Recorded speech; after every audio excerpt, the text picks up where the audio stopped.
이런 표현 같은 기준으로 해가지고 0.4로 환산합니다. 그러니까 무슨 얘기냐면 50만 원을 100배 하면 5천만 원이죠. 5천만 원 곱하기 0.4가 얼마예요? 2억이죠. 네. 2억이에요. 2억을 월세로 전환해가지고 50만 원으로 평가한 거예요.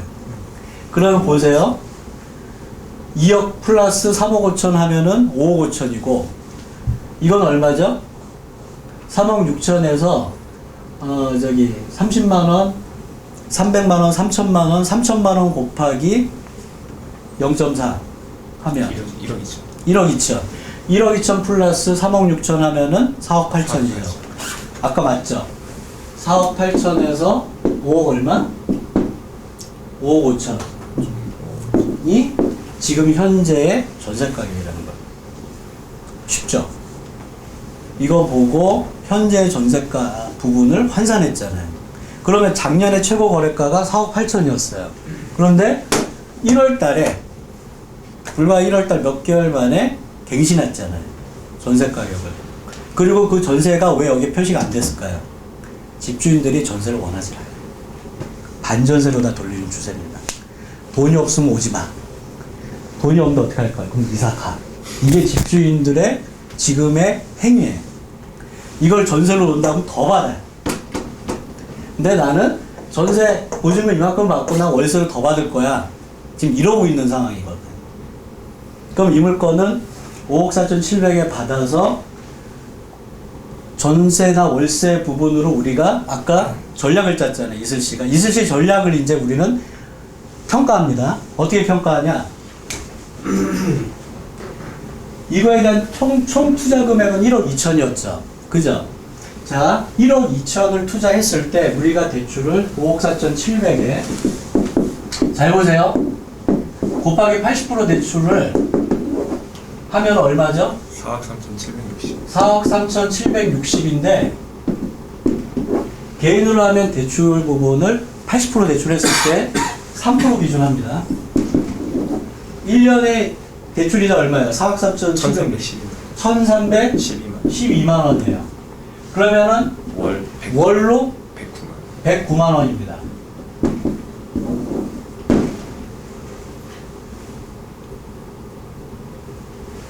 월 109만 원이에요, 이자가. 그런데 여기 보면 이런 애들 있죠? 3천에 260.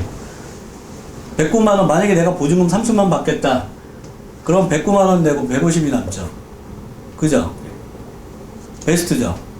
그런데 저 같으면 더 받아야 돼, 보증금을. 왜? 우리는 여기다가 1억 2천을 쏟았잖아. 그거를 회수해야 이런 걸 또 받잖아. 그럼 얼마에서 할까? 1억 2천으로 잡으세요, 그냥. 고기 사드실 거면 1억 3천 잡으시고. 그럼 집주인 마음입니다. 자, 우리 그냥 쿨하게 1억 5천으로 잡을게요. 3천만 원 여유돈으로 더 빼겠다. 오케이? 1억 5천 잡을게요. 전세가 아까 4억 8천에서 5억 5천인데 가운데만 잡읍시다. 5억으로. 그러면 1억 5천을 보증금을 5억에서 빼면 얼마가 남죠? 3억 5천이 남죠. 3억 5천에서 얼마 계산하라 그랬죠? 0.4를 계산하라 그랬죠. 얼마예요? 월세가. 1억 4, 아니 0.4요? 네. 3억 5천이에요? 네. 그럼 1억 4천 나와요. 아니, 월세. 아, 월세를. 그럼 140이죠. 140만 원 나온답니다. 네. 아까 월세가 이자가 109만 원이었죠. 140이면은 30만 원 매달 그냥 생기는 거예요. 그리고 나는 1억 2천 투자했다가 1억 5천을 다시 회수했어요. 팔았습니까? 안 팔았어요. 그런데 시드머니는 3천이 더 들어왔어요. 뭐 할까요? 총 1억 5천 다시 들어왔는데 또 합니다. 그런데 이걸 하기 위한 기본이 뭐가 필요하냐 하면 명도가 필요해요. 일반 사람들은 그걸 못합니다. 그래서 어렵다고 하는 거예요. 근데 명도는 우리는 굉장히 쉬워요. 여기 계신 분들은 다 그 경험을 해보셨겠지만 참관인 빼고는 명도 낙찰받고 한 달이나 두 달 만에 끝났고 어떤 거는 소유권 이전하고 6일 만에 끝난 게 최근 겁니다. 6일 만에. 그게 최근 건데 이런 부분을 해가지고 계속 순환시킬 수 있다라면 이건 지금 특수 물건이 아니에요. 1차에 나오는 아주 평범한 물건이에요. 자산을 만들고 그 캐시를 만드는 건 특수 물건만 만드는 게 아닙니다. 이런 부분 지금 오늘 보여줬잖아요. 입찰을 보세요. 언제죠? 6월 2일자리에요. 733. 아까 입찰 낙찰가 부분도 다 산정했죠. 5억 3천, 5억 3천 100 쓰는 애들이 있는데 5억 4천 700 써가지고 만약에 낙찰이 됐어요. 그죠? 그러면은 1억 2천 투자해가지고 1억 5천 회수하고 월 30만원씩 다시 인컴이 들어와요. 근데 이거를 일반 사람들이 알게 되면 벌떼같이 여기 붙겠죠. 근데 붙어도 그 다음 해결해야 될 게 뭐냐? 명도거든. 그걸 못해요. 절대 못합니다. 그래서 경매를 어렵다라고 하는 거예요. 근데 지금 보면 불과 2시 38분, 우리가 1시 좀 넘어, 1시 10분인가 시작했잖아요. 1시간 반 만에 알았죠. 권리 분석도 알았고, 이것도 알았고. 그죠? 이게 경매입니다. 오늘 근린주택을 해야 되는데, 자, 오늘 오셨으니까 근린주택 이제 들어갈게요. 이슬 씨 수고하셨습니다. 이슬 씨가 물건 서베이를 잘합니다. 잘해요. 우리는 우리끼리 서로 칭찬합니다. 우리끼리 서로 주고받아요. 물건 서베이 잘합니다. 오늘 제가 그 서포터즈 방에 올린 거 근린주택 있죠? 예. 그거 한번 띄워주세요. 그거 하고, 이렇게 하다 보면 시간이 금방 가요. 근데 저는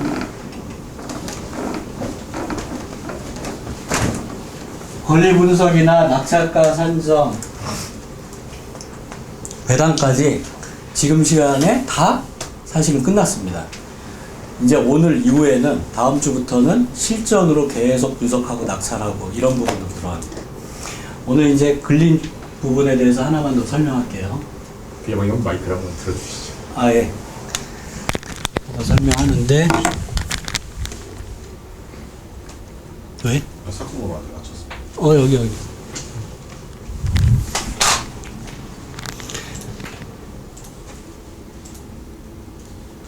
자, 근린주택을 하려면 기본적으로 베이스에 깔려 있는 게 첫 번째는 낙찰이고 두 번째가 명도가 기본으로 가능해야 돼요. 근린주택은 아파트처럼 한 명이나 두 명 이런 게 아니라 작으면 한 4, 5명, 많으면 수십 명입니다. 그 사람들을 명도화한다라고 생각해 보세요. 그래서 선수들만 뜁니다. 근린주택은. 근데 근린주택 이런 그 근린주택 부분이 경매에 일반 매물로 안 나와요. 안 나오는 이유가 워낙 돈이 되기 때문에 일반 매물로 살려고 하는 매수자들은 대기하고 있지만 안 나오는 거죠. 그러면 매수자들이 왜 경매로 들어오면 되는데 안 들어오냐? 명도를 할 수가 없어요, 걔네들은. 이 명도 근린주택을 잘 받아가지고 명도하는 기간이 2년, 3년 걸립니다. 걔네들은. 그래서 못 들어오는 거예요. 자, 여기에서 조금 작은 물건으로 들어갈게요. 관악구 신림동에 요거예요. 쫙. 신림동에 뭐 괜찮죠, 뭐. 그죠? 이쁘죠? 예? 빌라랑 틀린가요? 그러니까 빌라 같이 생겼는. 근린주택은 1층, 2층, 3층 해서 1층에 상가 부분이 있고 2층, 3층 부분에 거주하고 있는 부분 근린주택이라고 해요. 그러니까 이런 거 다 근린주택이라고 합니다. 그러니까 우리가 얘기하는 쉽게 얘기하면 작은 건물. 근린시설은 빌딩에 들어가고 최소 빌딩이라고 하면 엘리베이터는 있어야 되잖아요. 근데 엘리베이터가 없는 한 2, 3층짜리 갖고 있는데 나 빌딩 갖고 있다라고 얘기하는 이상한 애들이 많아요. 그건 근린주택에 들어갑니다. 근린주택 부분이고 보세요. 좋죠. 여기에 대한 설명이 이렇게 나와 있어요. 여기 보면 지하에 하나, 둘, 셋, 넷, 다섯, 여섯. 원룸이 6개. 1층에 하나, 둘, 셋, 넷, 다섯, 여섯. 2층 하나, 둘, 셋, 넷, 다섯, 여섯. 3층 하나, 둘, 셋, 넷, 다섯. 총 몇 개죠? 지하 1층부터 3층까지 23개죠. 23개로 구성되어 있어요. 23개로 구성이 되어 있고, 보면 여기에 존재하는데, 이 아파트잖아요. 관악 아파트. 관악 아파트 옆이니까 뭘 예상할 수 있죠? 아파트 부지로 편입이 될 가능성이 높겠다. 라고 판단하죠. 딱 보면 그냥 그런 느낌이 드시면 돼요. 모르셨으면 그냥 앞으로는 그렇게 생각하시면 됩니다. 아파트가 주위에 있고, 내게 받은 게 여기 있으면, 내게 언젠가는, 왜 서울이 처음에는 강남이 서울이 아니에요. 경기도였잖아요. 계속 확장하니까 강남을 서울로 처음부터 알고 있었지만 강남 경기도였거든. 원래 서울은 강북이잖아요. 그죠? 이렇게 확장할 거 아닙니까? 계속. 상식이에요, 부동산은. 상식선에서 생각하면 됩니다. 근데 바로 옆에 붙어 있잖아요. 좋죠? 오케이. 옆에 초등학교 있고, 오케이. 여기 치안센터 있고, 여기가 다 죽어지니까 뭘 어떻게 하겠어요? 나중에 재건축 부분이 들어가면은 이쪽이나 이쪽 부분에 아파트 단지가 들어가겠죠. 자, 이거를 이제 염두에 뒀어요. 염두에 두고 생각하는 건 방이 23개입니다. 방이 23개인데 방 하나에 얼마씩 받을까요? 상식적으로. 신림동의 고시원 얼마 받습니까? 1평, 1.5평 뭐 이런 고시원을. 40만원? 사법시험을 안 보셔서 고시원. 사법시험을 안 보셔가지고 잘 모르시나 본데 그래도 기본적으로 5, 60만 원 받잖아요. 그죠? 정말 그래요. 조금 시설 좋으면 70, 80 받고, 그죠? 더 좋으면 막 90 받죠. 근데 우리는 항상 보수적으로 생각합니다. 보수적으로 23개니까 그냥 곱하기 60만 원 할게요. 이건 더 받겠죠? 그럼 얼마입니까? 6, 22, 6, 38, 1380만 원. 여기에서 들어오는 월세 수입이 1380만 원이에요. 자, 그런데 이 부분에 대한 걸 보죠. 9억 1800에서 7억 3400에 10억에 썼죠. 그리고 뭐 했죠? 미납했죠. 왜 미납했을까요? 가서 지른 거죠, 뭐. 경매학원에서 배우긴 배웠는데 맨날 떨어지니까 열받으니까 가서 지른 거예요. 10억에. 10억에 지르고서는 와이프한테 혼난 거죠. 그래서 결국은 미납을 했어요. 미납을 하게 되면 보증금이 2배가 됩니다. 그래서 입찰 보증금이 보통은 최저가 7억 3,400이면은 7,340만 원 돼야 되는데 곱하기 2가 돼서 1억 4,600이 된 거예요. 자, 일단 미납한 물건은 사람들이 꺼립니다. 첫 번째. 왜? 돈이 없어서 미납했는데 뭔가 다른 이유가 있을 거라고 착각해요. 경매학원에서 그렇게 가르치거든. 이거는 다른 이유 없어요. 돈이 없어서 그런 거예요. 첫 번째, 그래서 낙찰률이 줄어들어요. 두 번째, 입찰 보증금이 더블이 됐죠. 20%가. 그래서 또 줄어듭니다. 낙찰률이. 자, 이 부분이 경매로 나왔는데 이 부분에 대해서 지금 7억 3,400이에요.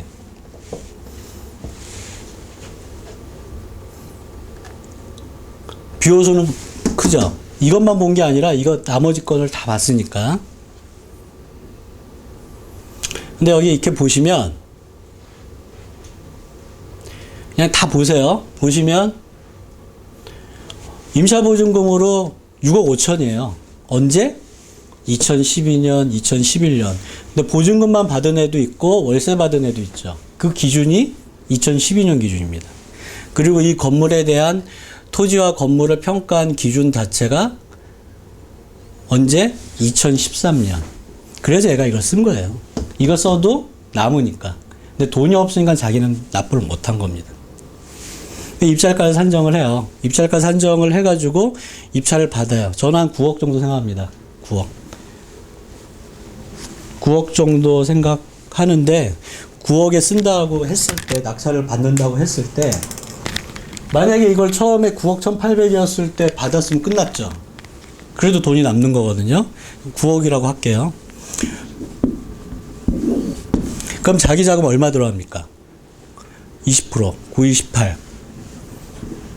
자, 이거는 상가죠? 건물은, 토지, 건물, 오피스텔은 취득세 얼마? 4.2%. 거기에 법무 비용이 1%니까 그냥 5% 잡으시면 돼요. 5%. 그러면 자기 자금 20%에다가 5% 하면은 25%. 그죠?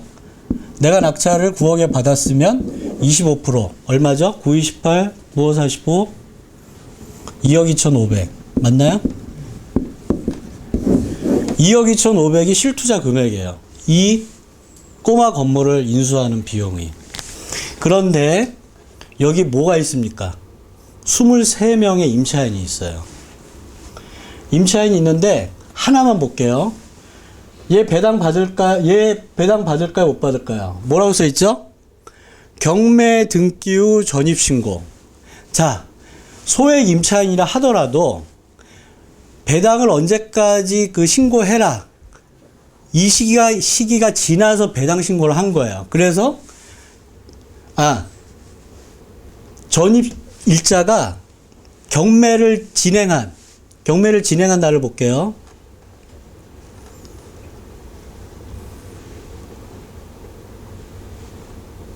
임의 경매 진행일이 2013년 10월 10일 날 경매 진행을 했죠. 그런데